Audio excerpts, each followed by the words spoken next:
हाय दोस्तों, कैसे हैं आप लोग। मैं बिहारी सर चैनल में आप लोगों का स्वागत करता हूं और उम्मीद है कि आप लोग भाग 1 और 2 देखे होंगे, तो आप लोगों को भाग 3 जो है अच्छे से समझ में आएगा। और जो भी त्रुटियां हो, कमी दिखे, उसको कमेंट ज़रूर कीजिएगा ताकि हम उसमें सुधार करने का प्रयास करेंगे। और गांधी के आगे की यात्रा हम लोग प्रारंभ करते हैं कि मोनिया से महात्मा कैसे बने। बाकी चीज़ों को हम लोग आंदोलन के तहत कवर करेंगे, लेकिन अभी हम लोग मोनिया से महात्मा तक कैसे सफ़र कर रहे हैं भाग 3 में आप लोग देखते रहिए। तो हम लोगों ने कुछ पढ़ा था, थोड़ा सा रिवीजन भी हो जाएगा और आगे बढ़ते हैं। तो 9 जनवरी 1915 को 9 जनवरी 1915 को कब 9 जनवरी 1915 को गांधी जी जो है ये दक्षिण अफ्रीका से भारत आ गए। कब आ गए? 9 जनवरी 1915 को गांधी जी दक्षिण अफ्रीका से भारत वापस आ गए, स्वदेश वापस आ गए। तो इस दिन मनाते हैं हम लोग प्रवासी भारतीय दिवस। क्या मनाते हैं? प्रवासी भारतीय दिवस। आपसे पूछता है सवाल कि प्रवासी भारतीय दिवस कब मनाया जाता है? तो 9 जनवरी को मनाया जाता है ना। कब मनाया जाता है? 9 जनवरी को मनाया जाता है प्रवासी भारतीय दिवस। और जब महात्मा गांधी भारत पहुंचे, तो पहुंचने के बाद इन्होंने कुछ, इनके साथ कुछ सहयोगी भी थे। तो 1915 में अहमदाबाद, कहां पे? 1915 में अहमदाबाद के कोचरब में, कोचरब एक गांव है अहमदाबाद के, उस कोचरब गांव में इन्होंने जो है जीवनलाल एक बैरिस्टर थे, उस जीवनलाल बैरिस्टर के घर को किराए पर लिया और वहीं पे सत्याग्रह आश्रम की स्थापना किया, है ना। जीवनलाल के घर पे सत्याग्रह आश्रम की स्थापना किया। और 1916 में BHU का ओपनिंग हो रहा था, जिसकी ओपनिंग जिसको स्थापना जो है मदन मोहन मालवीय ने किया था। कौन किया था? मदन मोहन मालवीय ने किया था। वहाँ भी गांधी जी जो है भाषण देने के लिए गए थे। जो ध्यान रखिएगा कि BHU की स्थापना कब हुआ। उसके बाद जून 1917 में गांधी जी जो है उस कोचरब से अपने सत्याग्रह आश्रम को स्थानांतरित कर दिए साबरमती नदी के किनारे। कहाँ कर दिए? साबरमती नदी के किनारे कर दिए। वहाँ पे बहुत उपजाऊ भूमि वगैरह था, तो वहीं पे उन्होंने अपने आश्रम की स्थापना कर दिया, जिसका नाम रख दिया उस नदी के नाम पे साबरमती आश्रम। क्या रख दिया? साबरमती आश्रम। समझ में आया ना? साबरमती आश्रम, ठीक है। और इस आश्रम बनाने में, यह जो आश्रम है, इस आश्रम को बनाने में पैसा दिए, आर्थिक चंदा दिए। कौन दिए? उनका नाम था अंबालाल साराभाई। क्या नाम था? अंबालाल साराभाई। कौन दिए थे? अंबालाल साराभाई दिया था। पूछा काहे दिया था? चंदा काहे देता है? लोग सहयोग करने के लिए देता है, अपना खुशी से देता है ना। इस आश्रम में कौन कौन सा कार्य होता था? तो सूत काटना सिखाया जाता था, चरखा चलाना सिखाया जाता था, कपड़ा बुनना सिखाया जाता था, स्वदेशी के बारे में बताया जाता था और स्वावलंबन होने के लिए बताया जाता था, यानी कि आत्मनिर्भर होने के लिए बताया जाता था। जैसे आज मोदी जी कहते हैं ना कि आत्मनिर्भर बनो, है ना। तो हर चीज का उत्पादन अपने से करना था, अपने जरूरत की हर सामग्री का उत्पादन खुद अगर व्यक्ति करेगा तो वो क्या हो जाएगा? स्वावलंबी हो जाएगा, उसकी आर्थिक सुदृढ़ता बढ़ जाएगी, उससे देश की इकोनॉमिक्स भी क्या हो जाएगी? आगे बढ़ेगी। तो आश्रम जो है गांधी जी का, उस आश्रम में कुछ हिस्से बटे हुए हैं, जिसका कुछ स्पेशल नाम है, कुछ दर्शनीय स्थल है। जाइएगा तो वहां पे जरूर भ्रमण कीजिएगा। तो एक जगह है हृदय कुंज, उसी आश्रम में हृदय कुंज है। उस हृदय कुंज में जहां गांधी जी स्वयं निवास करते थे, जिस कुटिया में गांधी जी स्वयं निवास करते थे, उसको कहा गया हृदय कुंज। क्या कहा गया? हृदय कुंज कहा गया। और इसका नाम हृदय कुंज रखने वाले कौन थे? काका साहब कालेलकर। कौन रखा था? काका साहेब कालेलकर ने इसका नाम रखा था हृदय कुंज, ठीक है। एक वहां पे कुटिया है विनोबा मीरा कुटीर। तो विनोबा मीरा कुटीर यानी कि इसमें विनोबा भावे और मीराबेन रही थी। इसमें विनोबा भावे और मीराबेन रही थी। तो विनोबा भावे इस कुटिया में निवास किए थे 1918 से लेकर 1921 तक, और मीराबेन उसमें निवास की थी 1925 से 1933 तक। इसलिए उस कुटिया का नाम रख दिया गया विनोबा मीरा कुटीर। क्या रख दिया गया? विनोबा मीरा कुटीर। एक है नंदनी। ये नंदनी जो है अतिथि गृह है ना, उस समय भी अतिथि गृह था और अभी वर्तमान में भी अतिथि गृह है। वहाँ पे घूमने वगैरह जाइएगा तो वहाँ पे अतिथि के रूप में वहाँ पे आपका स्वागत किया जाएगा। जो मेन लोग आते हैं, जैसे विदेशी लोग जब आते हैं, वहाँ के कुछ राष्ट्राध्यक्ष आते हैं तो उनको अगर साबरमती में आते हैं तो उनको घुमाने के ले जाया जाता है, तो वो रहते हैं तो इसी अतिथि गृह में रहते हैं, नंदनी में, है ना। यहाँ बहुत सारे लोग रह चुके हैं नंदनी में, जैसे राजेंद्र प्रसाद रह चुके हैं, है ना, जवाहरलाल नेहरू भी रह चुके हैं, सिराज गोपालाचारी भी रह चुके हैं। सिराज गोपालाचारी पता है कौन थे? ये गांधी जी के समधी थे। सिराज गोपालाचारी गांधी जी के समधी थे। उनका जो बेटा था रामदास, है ना, जो गांधी जी को बताए थे कि गांधी जी को मुखाग्नि दिया था, अग्नि, है ना, उसी के ससुर थे सिराज गोपालाचारी। ठीक है। तो एक है उद्योग मंदिर। तो उद्योग मंदिर की स्थापना हुआ था 1918 में। कब हुआ था? 1918 में हुआ था, क्योंकि गांधी जी उद्योग को मंदिर का दर्जा देते थे। उद्योग को मंदिर का दर्जा देते थे, है ना, क्योंकि लोगों के भरण पोषण का कार्य जो करे वो तो पवित्र ही चीज न होगी, इसलिए उसको मंदिर का दर्जा देते थे। और एक वहां पे कस्तूरबा की रसोई है। क्या है? कस्तूरबा की रसोई, वो भी देखने लायक है। और गांधी जी इस आश्रम में 1917 से लेकर 1933 तक निवास करते हैं। उसके बाद वो आश्रम छोड़ देते हैं, कहते हैं कि मैं इस आश्रम में तभी लौटूंगा जब मैं देश को पूर्ण रूप से आजाद करा दूंगा। ठीक है। उसके बाद ये आश्रम छोड़ के चले जाते हैं गांधी जी, और शायद फिर कभी वहां उस आश्रम में लौटते भी नहीं है। लास्ट में उनकी मृत्यु ही हो जाती है, लेकिन उस आश्रम में वापस लौट के नहीं आ पाते हैं। ठीक है। तो उसके बाद गांधी जी जब आ गए 1917 में, तो 1917 में आए तो उन्होंने बहुत सारा काम किया, है ना। उससे पहले थोड़ी सी हम लोग गांधी जी की कुछ लेखनी है उसको पढ़ते हैं। उसको याद रखिएगा, परीक्षा के दृष्टिकोण से आपके लिए बहुत ही इंपॉर्टेंट है, तो ध्यान से पढ़ी समझिएगा। उनके द्वारा लिखा गया कुछ पुस्तक है, वो पुस्तक का नाम है सत्य के साथ मेरे प्रयोग। सत्य के साथ मेरे प्रयोग। आपसे पूछता है सवाल कि सत्य के साथ मेरे प्रयोग पुस्तक किसने लिखा? तो महात्मा गांधी ने लिखा, है ना। दूसरी पुस्तक है गीता माता। गीता माता किसने लिखा?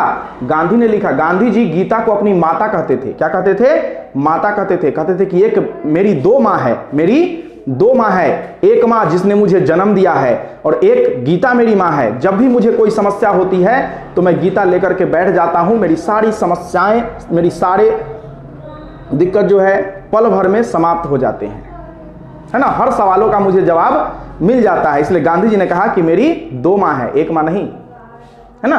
तो गीता को माता का दर्जा दिए थे गांधी जी। उसके बाद अनाशक्ति, है ना, अनाशक्ति योग।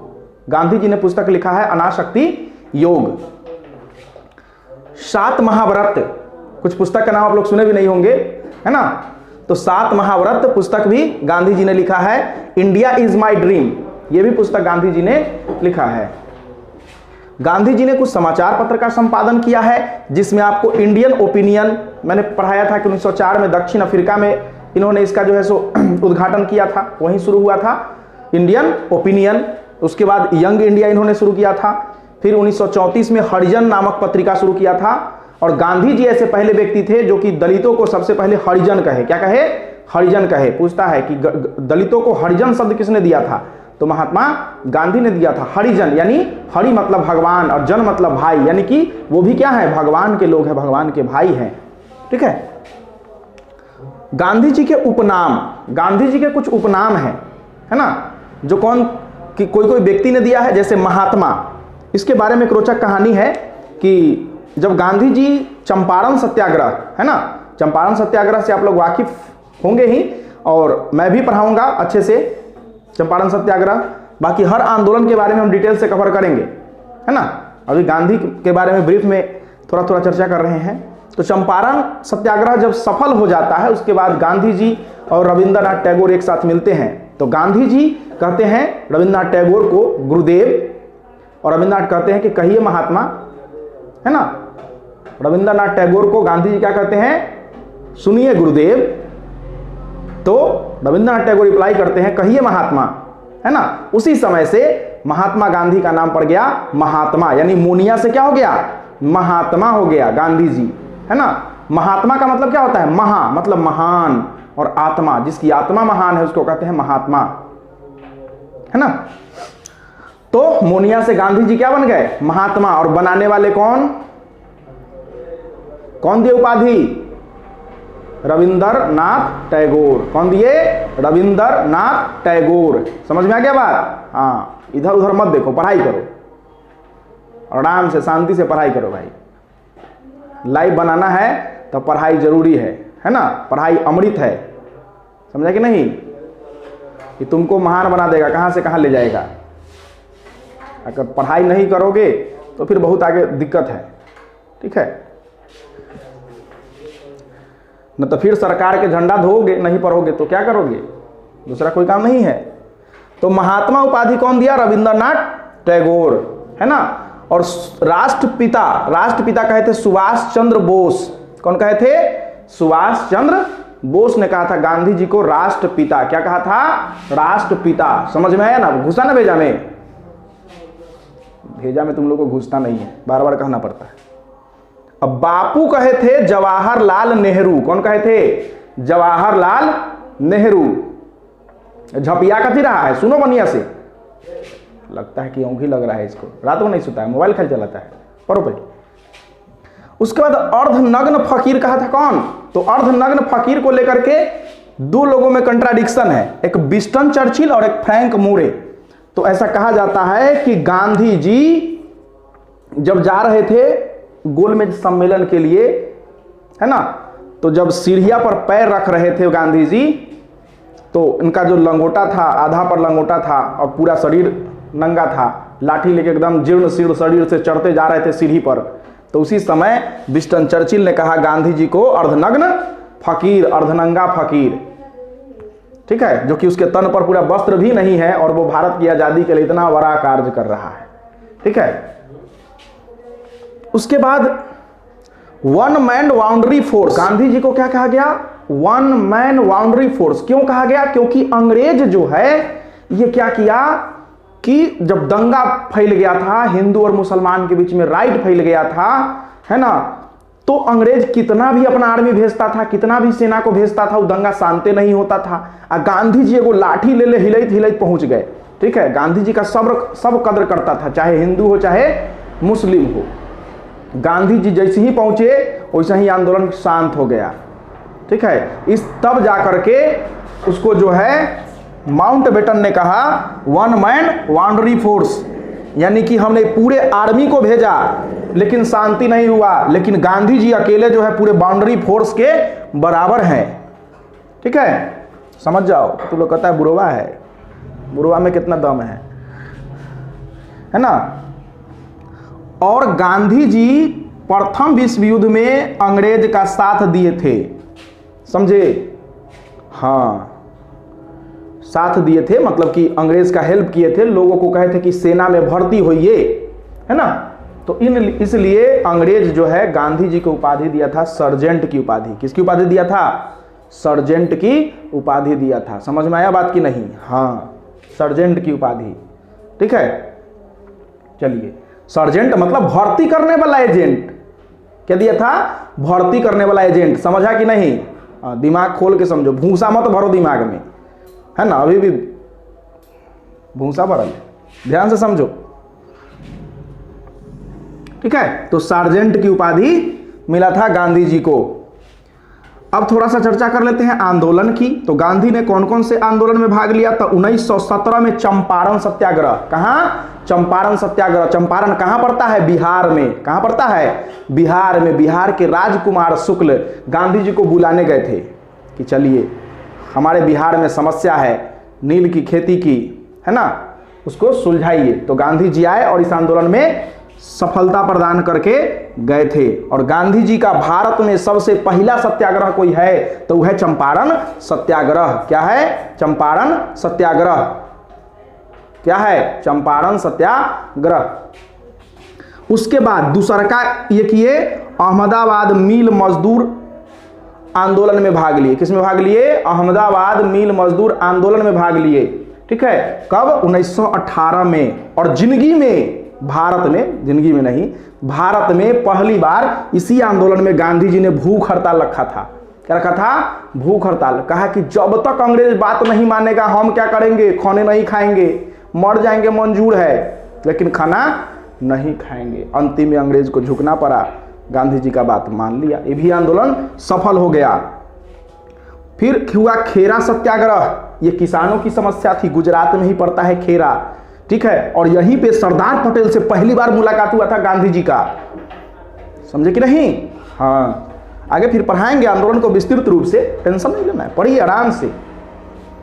उसके बाद आपको याद होगा कि गांधी जी अंग्रेज का मदद किए थे कि अंग्रेज हमको बाद में सहायता करेगा, हमको स्वशासन दे देगा, लेकिन अंग्रेज दे दिया था रॉलेट एक्ट। क्या दे दिया था? रॉलेट एक्ट 1919 में, जिसको काला कानून कहते हैं। न अपील, न वकील, न दलील, है ना, पकड़ ससुरा के जेल में बंद कर दे जिस पर शक होता था।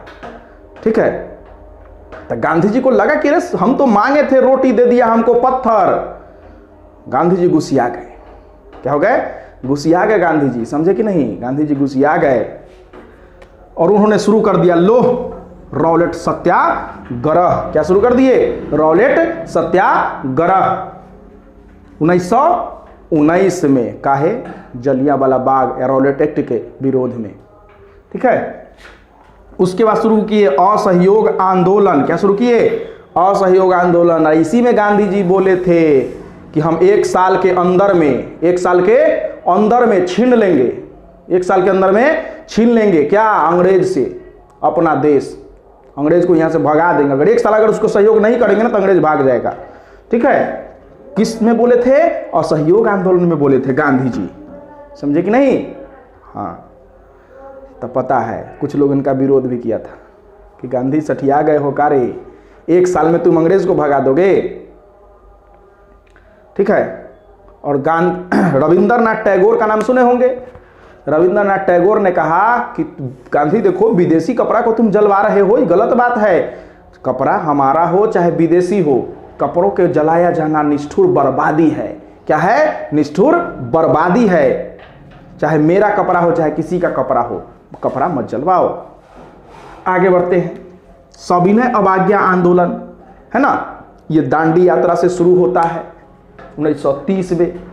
फुल डिटेल से हम लोग कवर करेंगे। उसके बाद गांधी जी शुरू किए भारत छोड़ो आंदोलन। गांधी जी भी गुस्सिया गए अंग्रेज से, कहे कि अब ना, अब बर्दाश्त से बाहर है, अब क्या करो? इसी में नारा दिए थे, करो या मरो। क्या कहे थे? करो या मरो। समझे कि नहीं? तो तू लोग भी अब नारा लगाओ कि करो या मरो, पढ़ाई करो और नहीं तो मरो। ठीक है, पिसाओ। सरकार तो इसी चाह रहा है कि तुम लोग नहीं पढ़ो, तब जाओ मरो। लेकिन उस सब बात पर ध्यान नहीं देना है। क्या करना है? पढ़ाई करना है, रिजल्ट लाना है। ठीक है, डू और डाई। समझे कि नहीं? तो एकदम मन लगा के पढ़िएगा तो रिजल्ट ना कैसे आएगा। तो 1942 में हुआ भारत छोड़ो आंदोलन। ठीक है, और भारत छोड़ो आंदोलन हुआ, गांधी जी इसमें भाग लिए। बाद में फुल डिटेल से हम लोग इसको पढ़ेंगे। एक दैत्य किस्म का व्यक्ति, ठीक है, जिसको जितना कहा जाए उतना कम पड़ता है। कुछ लोग तो इसके भक्त भी हैं। ठीक है, तो उसने, जिसका नाम नाथूराम गोडसे है, ठीक है, तो वो गोडसे जो है 30 जनवरी 1948 को गांधी जी को जो है बिरला भवन के सीढ़ी चढ़ रहे थे तो उनको टपका दिया। ठीक है, और एक बात बताइए कि ये व्यक्ति का प्रवृत्ति कैसा है ना, इसके प्रवृत्ति पे हम चर्चा करेंगे कि आखिर गोडसे आदर्श किसी व्यक्ति का क्यों बन जाता है, किसी व्यक्ति का गांधी आदर्श क्यों नहीं होता है ना। दोनों की मंशा पे हम लोग चर्चा करेंगे। ठीक है, तो गांधी कौन है और गोडसे कौन है, गांधी और गोडसे में क्या अंतर है, गांधीवाद क्या है और गोडसेवाद क्या है, खुल के हम लोग बात रखेंगे, डरने वाली बात नहीं है। ठीक है, तो गांधी जी के भाग 3 में हम लोग इतना ही पढ़ेंगे। अब आंदोलन के माध्यम से हम लोग गांधी जी को विस्तृत रूप से कवर करेंगे, है ना। जब जब आंदोलन आएगी तो हम लोग कवर करेंगे उसको। तो आज गांधी में इतना ही, और आप लोगों को अगर पसंद आए तो लाइक और सब्सक्राइब और शेयर कीजिए। अभी चैनल नया है, जितना शेयर कीजिएगा उतना ज़्यादा मेरा उत्साह बढ़ेगा, और जितना लाइक कीजिएगा ना, मेरा दिल से पढ़ाने का और ज़्यादा जज्बा बढ़ता है, ठीक है। इसलिए आप लोग लाइक जरूर कीजिए और कमेंट कीजिए, ठीक है। कमेंट जरूर कीजिए कि आपको वीडियो कैसा लगा, है ना। तो आप ही के कमेंट के आधार पे हम लोगों की डिमांड होती है तो वीडियो बनाते हैं, है ना, ताकि आपको पसंद आए। तो मैं आपसे आज विदा लेता हूं, और अगले वीडियो में फिर हम कुछ नया चीज़ लेकर के आएंगे। तब तक के लिए धन्यवाद, थैंक यू।